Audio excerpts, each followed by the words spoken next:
I was just thinking about this individual right here, which is Abba Bivens' grand great grandson, could possibly be Abba coming back.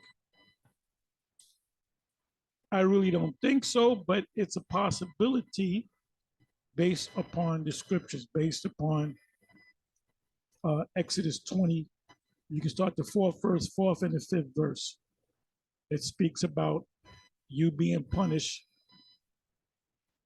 You're gonna be punished. The father will be punished by way of the children. What I mean by that is whatever the man did, whatever sins he committed, his children are going to pay for it. Now there's a law where it says the sons will not uh, pay for the sins of the father, neither the father will pay for the sins of the sons. And that's talking about your immediate son. If you have a son, you commit a sin, he doesn't pay for it for the most part. Now, in the case of King David, he had his son with Bathsheba, and he died. So the baby had to pay for it, but that's all good because the baby went right back into the spiritual realm, and the baby came back, and that was to punish King David. But normally, if you commit a sin, your son's not going to pay for it. You're going to pay for your sins. So coming back to Exodus 20 verse 5, it says, and I'm not going to go to it. It says, for whatever sin that you commit, Lord, that you break, your sons will pay for it in the third and fourth generation. So let's see how generations work. This is one generation. His father would make 2 generations. His grandfather would make 3 generations. Like you might have a picture or a story of 3 men. And they say this is 3 generations of the Smith family. He represents a generation. His father represents another generation. His grandfather, a 3rd generation. His great grandfather, a 4th generation.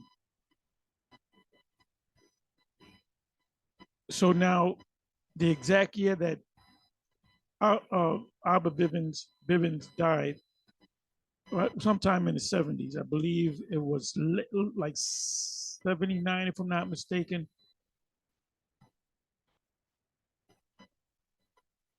I'm trying to think. It could have been earlier than that.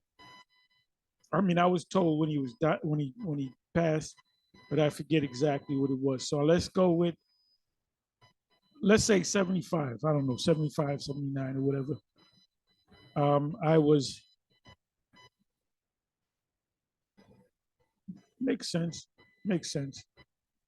Like I said, I heard the date that he died, the year that he died, but I forget.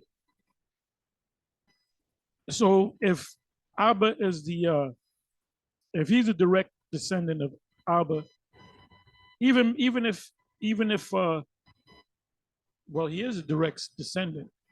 If he's not talking about his mother, but his mother's supposed to be Ephraimite, the father's supposed to be black, his grandfather's supposed to be black, so-called black, had married an Ephraimite, and somehow his father, I believe his grandfather, wanted to embrace so-called Judaism. Now, when Abba came on the scene, he had to go. He had the commandment keepers. They had to work with the Jews. And if you go into research, the most of the commandment keepers, they work with the Jews.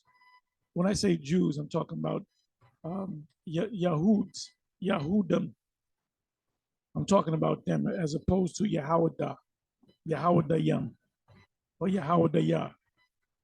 They had to work with them, and they embraced them. see these guys in the these men in the commandment keepers, they kept to one tradition, and it was Abba Bibbins that broke off, and he was the one that went opened up the New Testament and went into the New Testament, and that's what made the difference. So he has to be Elijah coming back. He definitely has to be Elijah coming back.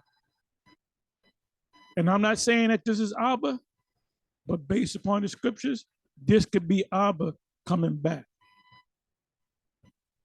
And maybe one day he's in New York, he's in the yeshiva.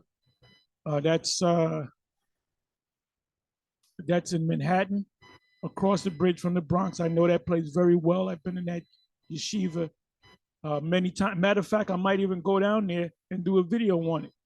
I know that this area very well.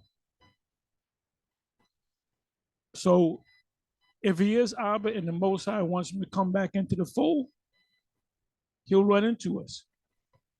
Anyway, with that, I'm going to say shalom. On to the next one, shalom.